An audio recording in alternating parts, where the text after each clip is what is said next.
유평교회 청년 여러분, 안녕하세요. 오늘은 5월 주제 말씀, 결혼의 두 번째 말씀으로 고린도전서 7장을 통해서 결혼해 말어라는 제목으로 말씀을 나누겠습니다. 제목이 참 재밌죠? 왜냐하면 본문 말씀인 고린도전서 7장에서 사도 바울이 결혼을 적극적으로 하라고 권장하는 건지 아니면 하지 말라고 만류하는 건지 굉장히 헷갈리게 말하기 때문입니다. 하지만 이 말씀을 자세히 살펴보면 바울이 우리에게 아주 중요한 원리 하나를 가르쳐 주려고 하는 건데요. 오늘은 이 말씀을 통해서 그 중요한 원리를 함께 배워보도록 하겠습니다. 먼저 이 고린도전서 7장이 얼마나 우리를 헷갈리게 하는지 그 사실을 확인해 봅시다. 고린도전서 7장을 한눈에 볼 수 있도록 한 화면에 집어넣었습니다. 7장 1절을 보시면 너희가 쓴 문제에 대하여 말하면 이렇게 말을 합니다. 바울에게 고린도 성도들이 어떤 문제에 대해서 써서 보내주었는데 그것에 대해서 바울이 이 고린도전서 7장을 통해 대답을 하는 겁니다. 그 주제는 소 제목이 말하는 것처럼 바로 결혼에 대한 것입니다. 25절 이후에도 처녀와 과부에게 주는 권면이 담겨 있는데 이 안에도 처녀와 과부에게 각각 결혼을 할 것인지 말 것인지에 대한 권면이 들어 있습니다. 이제부터 바울이 결혼을 하지 말라라고 말하는 것처럼 그렇게 들리는 표현들을 함께 살펴보겠습니다. 먼저 1절을 보십시오. 뭐가 좋다고 말합니까? 남자가 여자를 가까이 아니함이 좋다라고 말을 합니다. 남자가 여자를 가까이 아니함, 곧 독신이 좋다라고 얘기를 하는 거죠. 바로 다음 구절을 보면 남자마다 자기 아내를 두고 여자마다 자기 남편을 두라 라는 명령이 있습니다. 결혼하라 라는 얘기인데요. 그 이유가 뭐죠? 음행을 피하려고. 이 말은 원래 독신이 좋은 건데 음행을 피하려면 결혼해라 이렇게 들립니다. 8절도 한번 보세요. 내가 결혼하지 아니한 자들과 과부들에게 이르노니 처녀와 총각 그리고 배우자를 잃은 사람들 그래서 또 재혼할 수 있는 가능성이 있는 사람들에게 이와 같은 권면을 합니다. 뭐라고 합니까? 나와 같이 그냥 지내는 것이 좋으니라. 뭐가 좋다고요? 바울처럼 독신으로 지내는 것이 좋다라고 다시 한번 얘기를 합니다. 9절을 보세요. 만일 절제할 수 없거든 결혼하라. 정욕이 불같이 타는 것보다 결혼하는 것이 나으니라. 언제 결혼하라고요? 절제할 수 없거든. 정욕이 불같이 타오르니까. 다시 한번 바울처럼 독신이 원래 좋은 건데 음행을 피하기 위해서 절제하지 못하겠으면 정욕이 불같이 일어나서 그것을 피하지 못할 것 같으면 결혼하는 게 낫다. 이렇게 들립니다. 자, 구체적인 권면으로 들어가 볼까요? 25절의 처녀에 대해서는 뭐라고 말합니까? 26절의 결론적으로 그냥 지내는 것이 좋으니라. 그냥 지낸다는 게 무슨 의미입니까? 독신으로 처녀로 그냥 지내라 라는 말이죠. 조금 독특한 상황이 36절에 나옵니다. 그러므로 만일 누가 자기의 약혼녀에 대한 행동이 합당하지 못한 줄로 생각할 때에 이 약혼녀라는 단어는 딸이라는 단어로도 해석이 되는데요. 이 경우가 어떤 경우냐? 아버지가 자기 딸을 처녀로 하나님께 헌신하고자 계획을 세운 겁니다. 하나님께 그렇게 서약을 한 거죠.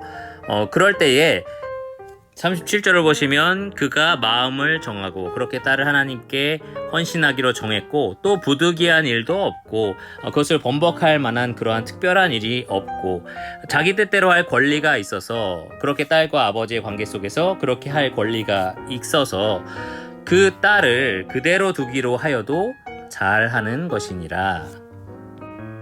자기의 결혼뿐만 아니라 자기 딸의 결혼에 대한 그런 권면에 있어서도 바울은 결혼하지 않게 그냥 두는 것, 그렇게 원래 헌신한 대로 놔두는 것이 잘하는 것이다 라고 이야기를 합니다.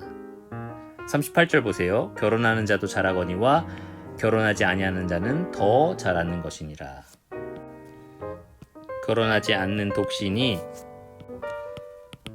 결혼하는 것보다 더 잘하는 거다. 이렇게 결론을 내립니다. 마지막 40절 보십시오. 그냥 지내는 것이 더욱 복이 있으리로다. 독신으로 그냥 있는 것이 더 복된 선택이다 라고 얘기를 합니다. 여기까지 살펴보면 사도 바울은 결혼하지 마 라고 말하는 것 같습니다. 물론 그렇게까지 말하지 않았지만 결혼하는 것보다 하지 않는 것이 더 잘하는 것이다 라고 말했고, 나처럼 혼자 지내는 것이 좋은 것이다 라고 말을 했습니다. 그러니까 그러면 결혼하는 것은 정욕 때문에 하는 것인가? 정욕을 절제하지 못하니까 결혼을 선택하는 것인가? 라는 의문이 드는 거죠. 또 다른 말로는 결혼하는 사람은 결혼하지 않는 사람보다는 이 갈라진 마음으로 주님을 섬기니까 분명히 어려움이 있을 텐데 그러니까 혼자 지내는 것이 더 좋은 거구나, 이렇게 결론을 내리게 됩니다. 그런데 바울이 정말 이 본문을 통해서 결혼을 하지 말라라고 말을 하는 걸까요? 그렇지 않습니다. 본문을 더 자세히 보시면 바울은 오히려 결혼을 하라라는 명령과 결혼을 깨지 말라라는 말을 반복적으로 하고 있습니다. 다시 한번 말씀을 살펴보겠습니다. 먼저 2절에 남자마다 자기 아내를 두고 여자마다 자기 남편을 두라, 분명히 결혼에 대한 명령이 나와 있습니다. 그리고 9절에도 결혼하는 것이 나으니라, 이렇게 결혼하라 라는 명령이 나와 있습니다. 10절부터 바울은 결혼을 지키라 라고 계속해서 명령합니다. 갈라서지 말라 라는 말로 표현이 되어 있는데요. 10절을 보세요. 결혼한 자들에게 내가 명하노니 여자는 남편에게서 갈라서지 말고 남편도 아내를 버리지 말라. 심지어 믿지 않는 배우자와 결혼한 경우도 마찬가지입니다. 그 나머지 사람들에게 내가 말하노니 만일 어떤 형제에게 믿지 아니하는 아내가 있어 남편과 함께 살기를 좋아하거든 그를 버리지 말며, 어떤 여자에게 믿지 아니하는 남편이 있어 아내와 함께 살기를 좋아하거든 그 남편을 버리지 말라. 다시 한번 결혼을 지켜라 명령을 하는 거죠. 처녀에 대한 사도 바울의 말씀에 대해서 다시 한번 생각해 볼까요? 여기 보시면 이 처녀에 대해서 아까 말한 것처럼 그냥 지내는 것이 좋다라고 말을 했습니다.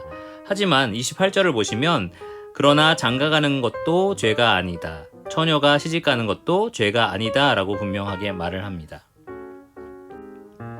그리고 아까 우리가 살펴본 36절, 특별한 경우죠. 아버지가 자기 딸을 처녀로서 헌신하려고 할 때에 그런 서약을 했을 때 그런데 그 행동이 합당하지 못한 줄로 생각이 된 겁니다. 그런 판단이 든 거죠.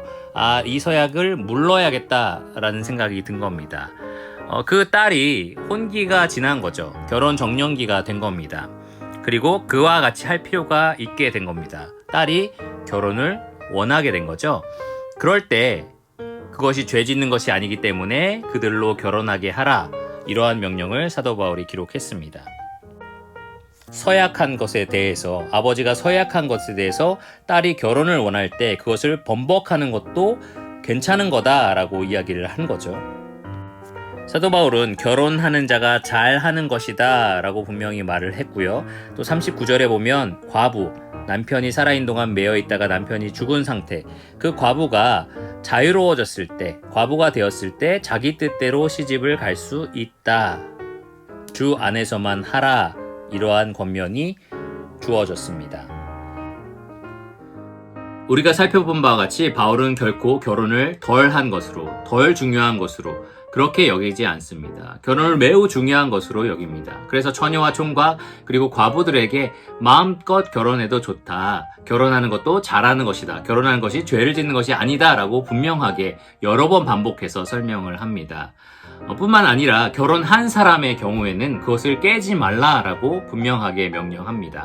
갈라서지 마라, 남편이든 아내든 배우자에게서 갈라서지 마라 라고 말을 하고요. 심지어 믿지 않는 배우자의 경우에도 그들이 원하지 않으면 갈라서지 마라 라고 분명하게 말합니다. 아버지가 서원했는데, 주님 앞에서 서원을 했는데 이 딸이 결혼을 원할 경우 그것을 뒤집어서 번복해서 딸을 결혼시켜도 좋다라는 말도 합니다. 결혼을 매우 중요하게 여겼던 거죠. 그래서 우리가 이제 질문이 생기는 겁니다. 결혼을 하라는 건지 말라는 건지. 왜 바울이 결혼을 어떨 때는 하라고 강조하고 어떨 때는 하지 않는 것이 좋겠다라고 말하고, 바울이 정말 중요하게 생각하는 것이 무엇인가? 우리가 그러한 질문을 하게 됩니다. 그래서 마지막으로 고린도전서 7장에 사도 바울이 가장 중요하게 여긴 핵심이 무엇인지 함께 살펴보겠습니다. 사도 바울이 가장 중요하게 여긴 것을 찾으려면 본문에서 하나님이 나오는 구절을 살펴봐야 합니다. 먼저 7절을 보십시오. 사도 바울은 이렇게 말합니다. 나는 모든 사람이 나와 같기를 원하노라. 바울이 독신이잖아요. 그러니까 자기처럼 독신이었으면 좋겠다라는 개인의 뜻을 밝힌 거죠. 그런데 바로 이어서 이렇게 말을 합니다. 그러나 각각 하나님께 받은 자기의 은사가 있으니 이 사람은 이러하고 저 사람은 저러하니라. 가장 중요한 게 뭡니까? 하나님께 받은 은사. 여기서 은사는 성령의 여러 가지 은사라기보다는 독신이든 결혼이든 각각 하나님께 받은 자기의 은사, 분량, 그것대로 하는 것이 더 옳다라는 겁니다. 바울 개인은 자기처럼 되는 것이 더 낫다라고 판단하지만 하나님의 뜻이 더 중요하다라는 거죠. 17절에 보면 이 강조점이 다시 한번 부각됩니다. 오직 주께서 각 사람에게 나눠주신 대로 하나님이 각 사람을 부르신 그대로 행하라. 내가 모든 교회에서 이와 같이 명하노라. 이것은 단지 결혼에 대한 이야기만은 아닙니다. 더 일반적인 원리를 제공하고 있는데요. 18절을 보시면 할례자냐 무할례자냐 그것이 중요하지 않다라고 얘기를 하고요. 또 22절을 보면 종이냐 자유인이냐 그것도 중요하지 않다라는 겁니다. 그럼 무엇이 중요하냐? 다시 한번 강조되는 근본적인 원리 20절 각 사람은 부르심을 받은 그 부르심 그대로 지내라. 또 24절 형제들아 너희는 각각 부르심을 받은 그대로 하나님과 함께 거하라. 할례를 받든지 받지 않든지 오직 하나님의 계명을 지킬 따름입니다. 종이든지 자유인이든지 오직 사람들의 종이 아니라 하나님의 종, 그리스도의 종이 되었습니다. 같은 논리로 독신이냐 결혼했느냐 그것 자체가 중요한 것이 아닙니다. 독신이든 결혼했든지 하나님이 각각 부르신 그 은사대로 하나님을 위해서 그리고 하나님과 함께 이 삶이 진짜 바울이 중요하게 여긴 삶입니다. 독신으로 하나님을 위해서 하나님과 함께 사는데 음행의 죄와 계속 싸워야 되는 거죠. 너무 힘든 겁니다. 그럴 때는 남자마다 자기 아내를 두고 여자마다 자기 남편을 둠으로써 결혼하여 하나님과 함께 하나님을 위해서 살면 되는 겁니다. 그러다가 배우자가 먼저 하늘나라에 갔습니다. 그러면 그 상태로 그냥 하나님을 위해서 하나님과 함께 살아가면 됩니다. 그런데 정욕이 불같이 타서 하나님을 위해서 사는 삶이 어려워져요. 그러면 결혼을 한 것이 나은 겁니다. 결혼해서 다시 한번 하나님과 함께 하나님을 위해서 살아가는 겁니다. 나는 구원받았는데 배우자는 구원받지 않았어요. 그래서 이 사람과 갈라져야 하느냐? 그렇지 않다는 거예요. 그 상태 그대로 하나님의 영광을 위해서 하나님과 함께 살아갈 수 있습니다. 14절에 나오는 것처럼 믿지 않는 남편이 아내로 말미암아 거룩하게 되고 믿지 않는 아내가 남편으로 말미암아 거룩하게 됩니다. 그런 선한 열매를 하나님과 함께 살아가며 맺을 수 있다라는 겁니다. 그런데 믿지 않는 사람이 그 삶을 힘들게 만듭니다. 너랑 안 살고 싶어. 난 내 맘대로 살고 싶어 라고 갈라지고 싶어 하는 거죠. 그럴 때는 어떻게 하냐? 그럴 때는 15절에 나오는 것처럼 갈리게 하라. 그럴 때 구애될 것이 없다라고 합니다. 그렇게 하면서 하나님과 함께 살아가면 된다라는 거죠. 그래서 바울의 주 관심사는 결혼하는 것이 좋다, 결혼하는 것이 나쁘다 이렇게 이분법적으로 생각하는 것이 아니라 어떻게든지 독신이든지 결혼이든지 하나님 부르신 그 상태에서 하나님 영광을 위해 하나님과 함께 살라라는 겁니다. 이것이 바울이 생각한 가장 중요한 삶의 원리입니다. 삶의 목적입니다. 그러니까 25절부터 주어지는 권면에도 이런 말씀이 나오는 겁니다. 처녀가 결혼을 해야 하느냐? 바울이 생각할 때 이렇다는 거죠. 임박한 환난으로 말미암아 그냥 지내는 것이 좋다. 그런데 처녀가 시집가도 죄짓는 것은 아니다. 그러니까 각각 받은 은사대로 하나님 영광을 위해서 하나님과 함께 살아라 라는 말을 하는 겁니다. 27절을 보세요. 내가 아내에게서 매였느냐? 노이기를 구하지 말며. 결혼했으면 노일 것을 생각하지 말라는 거죠. 아내에게 노였느냐? 아내를 구하지 말라. 과부가 됐다면, 호라비가 됐다면 또 다른 아내를 구하지 말고 있는 그 상태에서 하나님 영광 위에 하나님과 함께 살아라 라는 겁니다. 바울의 생각은 영원에 있습니다. 바울은 어떻게 하면 주를 기쁘게 할까? 주를 어떻게 하면 더 최대한 섬길 수 있을까? 거기에 관심이 있습니다.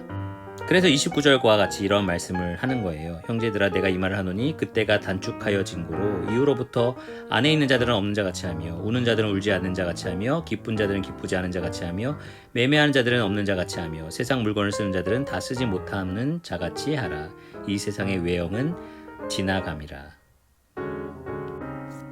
일시적인 이 세상 거기에 너무 매여 있지 말라라는 겁니다.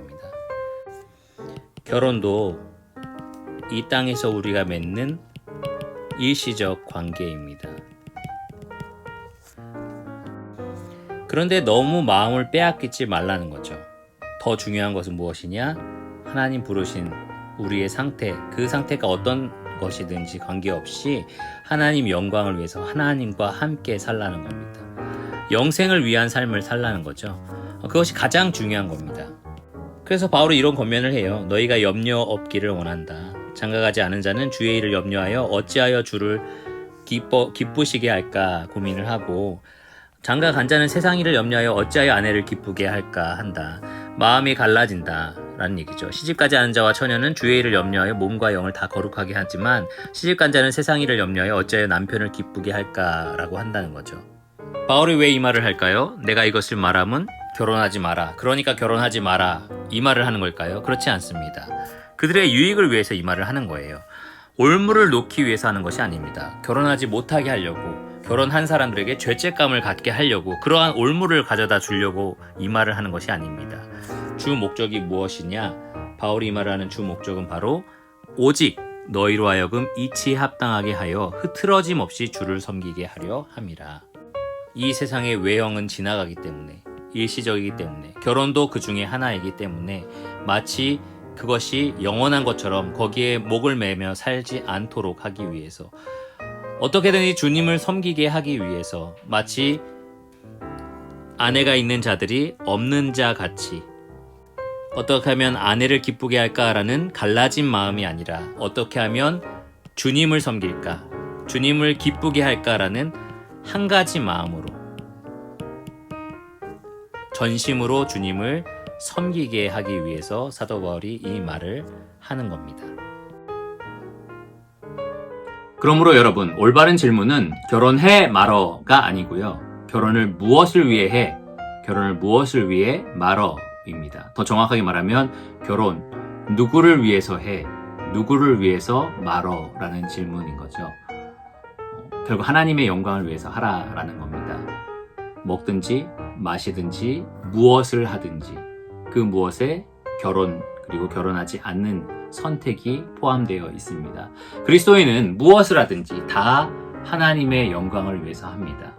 하나님께서 부르신 지금 이 상태에서 우리가 가장 추구해야 될 것, 무엇을 선택하든지 가장 먼저 생각해야 할 것은 바로 하나님의 영광을 위해서 하나님과 함께 살아가는 것, 그것이 바로 가장 중요한 삶의 목적입니다. 저는 어렸을 때 이 결혼을 앞두고 이러한 고민을 하지 않았던 것 같아요.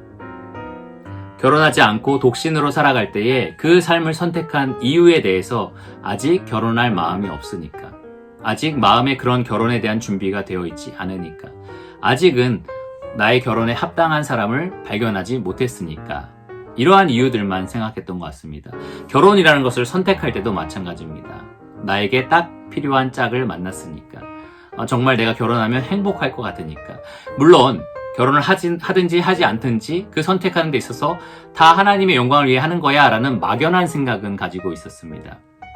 하지만 내가 지금 독신으로 살아가는 것을 선택하는 것, 그리고 결혼을 선택하는 것, 이것에 있어서 정말 가장 중요한 것이 하나님의 영광을 위한 것인가? 이러한 고민을 진지하게 하지 못했던 것 같습니다. 우리 유평교회 청년들 여러분은 오늘 이 고린도전서 7장에서 사도 바울이 가장 강조하고 있는 내용처럼 독신을 선택하든지 혹은 결혼을 선택하든지 그 선택의 기준이 가장 중요한 하나님의 영광이라는 그러한 중대한 목적이 되기를 원합니다. 여러분 지금 혼자 계시다면 단지 결혼할 마음이 없어서가 아니라 결혼할 준비가 되지 않아서가 아니라 합당한 짝을 아직 못 만나서가 아니라 주님의 영광을 가장 강력하게 전심으로 추구할 수 있는, 주님을 가장 최선을 다해 섬길 수 있는 선택이 바로 독신이기 때문에 였으면 좋겠고요. 만일 여러분이 결혼을 위해서 간절히 기도하고 있다면, 그리고 결혼을 준비하고 있다면 그 선택이 결혼할 때가 되어서 정년기가 됐기 때문에 아직 외로워서, 그리고 뭔가 결혼을 해야 될 것만 같아서가 아니라 그 삶이, 나의 배우자를 만나서 함께 주님을 섬기는 삶이 가장 하나님의 영광을 높이는 최고의 선택이기 때문에 그러한 선택을 하셨으면 좋겠습니다. 여러분 각자 지금 부르심 받은 그대로 하나님의 영광을 위해서 하나님과 함께 살아가는 데 있어서 가장 최고의 삶을 살아가시기를 바랍니다.